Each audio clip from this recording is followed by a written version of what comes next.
สวัสดีครับผมสกายเองนะครับ ก็ยังมีอีกตัวหนึ่งนะครับ ที่ไม่วาดก็ถือว่ามันเหมือนขัดอะไรไปบางอย่างนะ นั่นก็คือคาเมล่าวูแมนนั่นเองนะครับนี่ก็วาดเลยนะเป็นรูปทรงกระบอกนะแบบนี้เลยมันก็จะเป็นกล้องวงจรปิดแบบทรงกลมนะครับผมจะวาดให้เป็นทรงกลมแล้วก็มีหมวกปิดหน่อยแบบนี้นี่ครับนี่หลายคนก็เรียกร้องกันมาเยอะนะครับ ในเมื่อขนาดแฟนแมนยังมีแฟนวูแมนเลยนะครับสปีกเกอร์แมนก็มีสปีกเกอร์วูแมนทีวีแมนก็มีทีวีวูแมนแล้วทำไมคาเมล่าแมนทำไมผมถึงจะไม่วาดคาเมล่าวูแมนครับ ไหนๆก็ขนาดนี้แล้วก็วาดให้มันครบไปเลยดีกว่าก็จัดเลยครับนี่คือลักษณะครับตรงเลนก็วงกลมไปเล็กๆเล็กๆเรื่อยๆไปเลยนะครับเยอะๆแล้วนี่คือคอนะครับฐานคอหลังจากนี้ก็เป็นอนาโตมีอนาถานะครับก็ขึ้นอย่างนี้เลยนะครับนี่คือทรงมันนะครับเป็นสี่เหลี่ยมผืนผ้าตั้งเป็นตึกเลยแล้วนี่คือเอวนะครับเส้นแนวนอนตรงกลางคือเอวแล้วกางเกงในแล้วนี่คือเส้นหน้าอกก็แบบนี้เลยนะครับตามสไตล์ผมนะครับตุ้มเลยนี่ภูเขาไฟระเบิด หลังจากนั้นนี่ก็คือขาท่อนบนนะครับแล้วก็ท่อนล่างนี่แล้วต่อไปก็เท้านี่ครับนี่คือการร่างโครงอนาโตมีอนาถานะครับแบบนี้เลยให้มันยืนประมาณนี้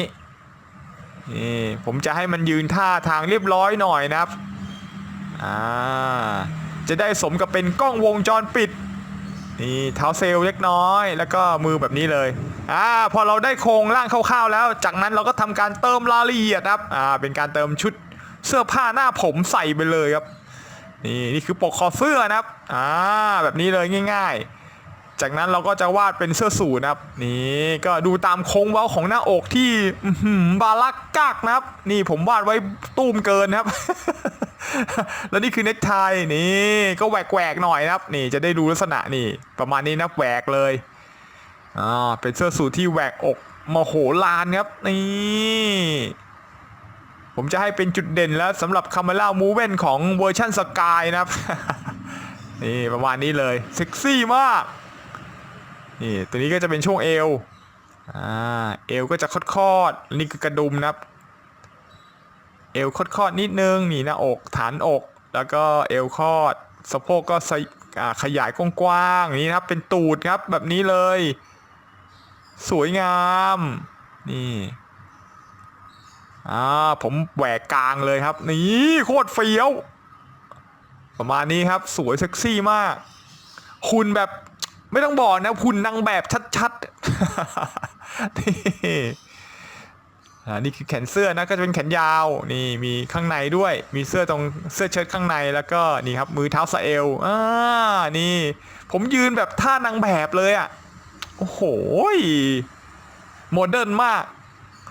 นี่ประมาณนี้ครับแล้วก็มือง่ายๆเลยนี่นิ้วชี้นิ้วกลางแล้วก็ช่างมันครับเพราะว่าโดนบัง นี่สุดยอด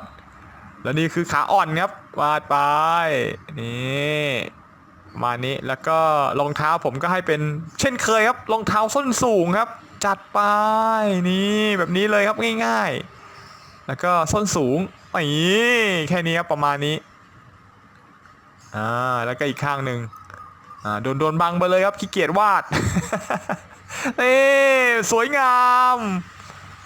โอ้โหขาน้องช่างเรียวงามแท้ๆนี่ดูไปนี่ก็เท่ไม่หยอกมาถึงก็ถุงน่องสวยเซ็กซี่ก่อนเลยด้วยบราโอเคอร์ขาเซ็กซี่เรียบเนียนด้วยไลท์โอเคอร์ไล่เชนเงาทาด้วยเซเลเรียนบู